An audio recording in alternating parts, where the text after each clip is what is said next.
যোৱাকালি BTR EM Arup Kumar দে ডাঙৰীয়াই ABMCৰ সন্মানীয় টাইছন হুছেইন ডাঙৰীয়াৰ ওপৰত যি এক বিৰূপ মন্তব্য কৰিছে, এই মন্তব্যক আমি গোসাইগাঁও জিলা ABMCৰ তৰফৰ পৰা তীব্ৰ নিন্দা অৰিহণা জনাইছোঁ।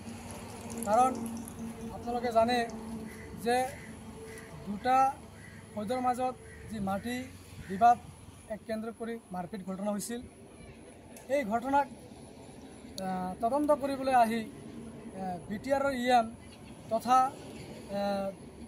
আমাৰ এজন দক্ষ মন্ত্ৰী, তাক দক্ষ মন্ত্ৰী বুলি নিজকে দাবী কৰে জয়ন্ত মল্ল বৰুৱা ডাঙৰীয়া আহি তেখেতসকলে চিটিলা নামাপাৰাত যিধৰণে ভাষ্য তেওঁলোকে তাতে দিছে যে বাংলাদেশীমূলক মানুহৰ কাৰণে আজি খিলঞ্জীয়াৰ ওপৰত যি অন্যায় অত্যাচাৰ কৰা হৈছে বুলি তেওঁলোকে মিডিয়াৰ আগত প্ৰকাশ কৰিছে। আমি এই কথাক তীব্ৰ ভাষা নিন্দা অৰিহণা জনাইছোঁ। কাৰণ 10টা বছৰ বিজেপি গভৰ্ণমেণ্ট আছিল, কিয় বাংলাদেশে খেদিব পৰা নাই? বাংলাদেশীক যদি ৰক্ষণাবেক্ষণ দিছে তেনেহ'লে বিজেপি চৰকাৰে দিছে। কাৰণ আমিও আছোঁ, যদি কোনোবা বাংলাদেশী ইয়াত আছে তেনেহ'লে বাংলাদেশীক কৰায়ত্ব কৰি তেওঁলোকৰ আইনী যি প্ৰচেছ আছে সেই প্ৰচেছ কৰি তেওঁলোকক বিদায় দিয়ক বিদেশলৈ, তাত আমাৰ ক'ব লগা নাই। আৰু এটা কথা আমি স্পষ্ট কথা ক'ব বিচাৰি আছোঁ যে সন্মানীয় টাইছন হুছেইন ডাঙৰীয়াই যি মন্তব্য কৰিছে, তেখেতে এজন সংখ্যালঘু ৰাইজৰ এজন বলিষ্ঠ নেতা। তেখেতে যোৱা দিনৰ পৰা আজিলৈকে তেখেতে এই সংখ্যালঘু ৰাইজৰ হৈ তেখেতে যি ধৰণে কাম কৰি আছে, এই কামৰ প্ৰতি তেখেতৰ নজৰত কিন্তু বেয়া লাগি গৈছে। কাৰণ আপোনালোকে জানে, যদি সঁচাকৈ দুটা ফৌজৰ মাজত কাজিয়া হৈছিল, যদি সঁচাকৈ তেওঁলোকক নিৰ্মূল কৰিব লাগে, তেওঁলোকক সমাজত বহি এক আলোচনা কৰিব লাগে, তেনেহ'লে নিশ্চয় কথাবিলাক অলপ বেলেগ ফালে গ'ল হয়। তেনেহ'লে BTCত কি প্ৰশাসন নাই নেকি? BTCত কি ৰাইজ নাই নেকি? বা এইখন গাঁৱত কি ৰাইজ নাই? যদি নাই তেনেহ'লে প্ৰমোদ বড়ো ডাঙৰীয়া কি কৰি আছে?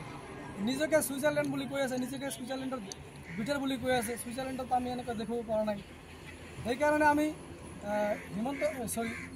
আমি BTCৰ প্ৰধান প্ৰমোদ বড়ো ডাঙৰীয়াক অনুৰোধ জনাইছোঁ, যদি সঁচাকৈ আপোনালোকে বিটিআৰ এখন চলাব পৰা নাই তেনেহ'লে নিজকে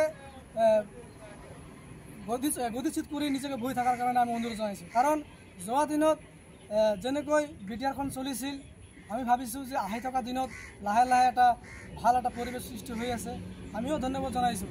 কিন্তু এনেকুৱা নহয়, কোনোবা বাহিৰৰ পৰা নেতা পালিনেতা আহি আমাৰ এই BTCখনত জাতিগত হিংসা লগাৰ মানে যি প্ৰবচনা কৰি আছে, এই ভাষাক আমি তীব্ৰ ভাষা নিন্দা অৰিহণা জনাইছোঁ।